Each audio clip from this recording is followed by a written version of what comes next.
Hey, greetings and salutations, everybody. Let me ask you guys a question. Why is it that when somebody uses a certain service or a certain thing, people get in their feelings?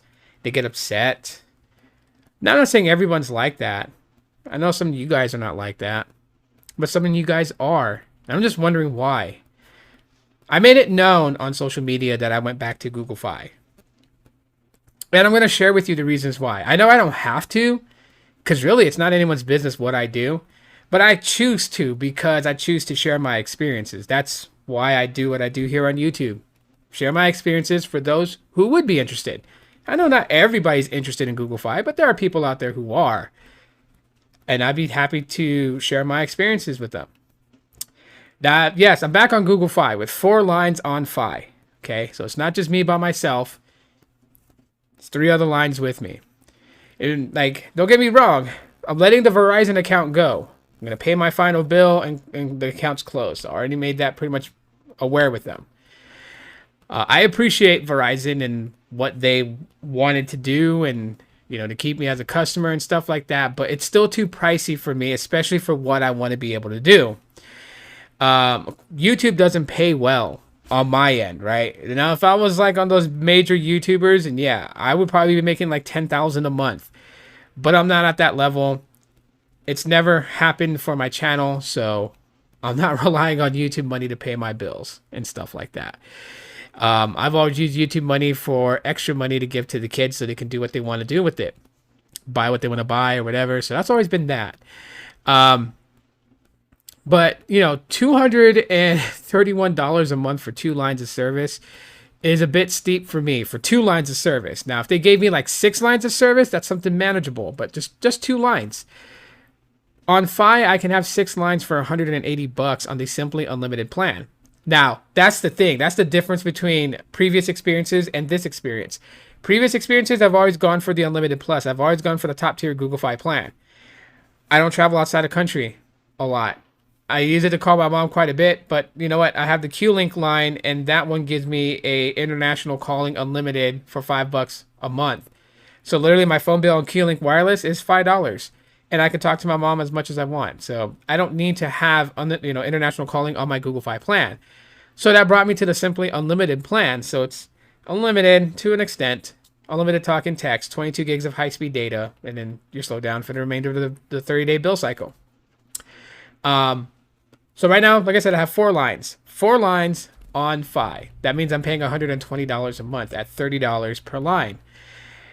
It's good for my daughters to be on something that is throttled because they kind of get lost in the moment with their Roblox and their phones, that they kind of forget to just get away from phones and go out and play. Like my youngest son has a total wireless line.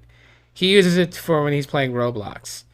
But he puts his phone down and he goes and he plays with his toys or he reads a book and stuff like that, My daughters were getting into the bad habit of not. So for me, having this where they only get 22 gigs of high-speed data a month, that's not even 1 gig per day, means that they're going to have to really kind of like watch what they do with their phones and also separate themselves from their phones. So it's a win-win. For me, for my wife, we've always made 22 gigs work. We've had a way of doing it. I have the lowest mobile line that I use as home Wi-Fi. That has helped. I connect to it when I'm at home. When I leave the house, I use the Google Fi data. And I don't run speed tests on Google Fi quite often because that does burn up the amount of data that you have to use. So I'm using it for what I need to use it for. Social media, email, RCS messaging. And that's all it's being used for. And I can live with that. I'm totally fine with that. I'm $120 a month before tax, about $131 with taxes because of the state that I live in. Also, they're running a promo right now that if you port your number over and you bring your own phone, you get a $100 Fi credit after 30 days. So we ported 2 numbers over. My wife's number got ported over and my youngest daughter's number got ported over. So that's $200. That's going to help out a little bit. I was thinking about possibly porting my number later. That just depends if Google Fi keeps that option open because it's sitting there on my profile part of Google Fi. It says I can bring my old phone number. So if I do that, I might just keep the number that I have from Verizon and bring it over.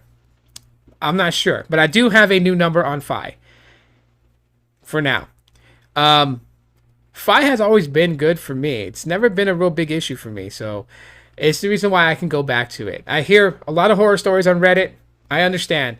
I, hear people talk about, well, that plan's not going to work for me. That's fine. I'm not here to tell people to be on the same thing that I'm on. I'm only sharing my experiences for those interested. You choose whatever carrier you want to choose, and you go with whatever works for you, because ultimately at the end of the day, that's what it should be about. What works great for you, not what I use. Now, if what I use interests you, and if you're like, yo, he's right, I can save money if I go to Fi, and you go to Fi, then that's totally up to you. But I'm not saying that anyone who follows my channel has to follow the same steps that I do things. No, no, no, no, no. No, you guys do what you want to do. You choose the type of phone you want. If you like Samsung, you like Samsung. If you like iPhone, you like iPhone. If you like Pixels, you like Pixels. If you like Motos, you get Motos. If you like Huawei, you get Huawei. If you like OnePlus, get OnePlus. Like what you like. I've always been about that. Why can't people just do that? And why? And who cares who gets in their feelings about what you get? They're not paying your bills. They're not putting food on the table. They're not putting money in your pocket. They're not doing anything. So why do you care? Let them be in their feelings. I think it's a weird concept. But hey, it is what it is. So for me, I'm back on Fi.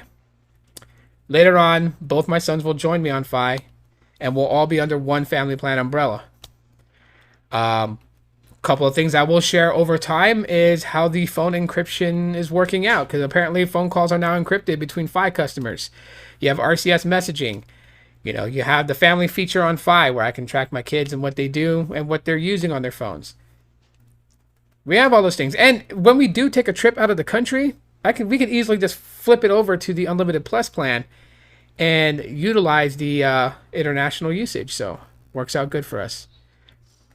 Anyway, that's pretty much it. If you guys want to know what the next video subject is going to be about, it's going to be about the Celero 5G.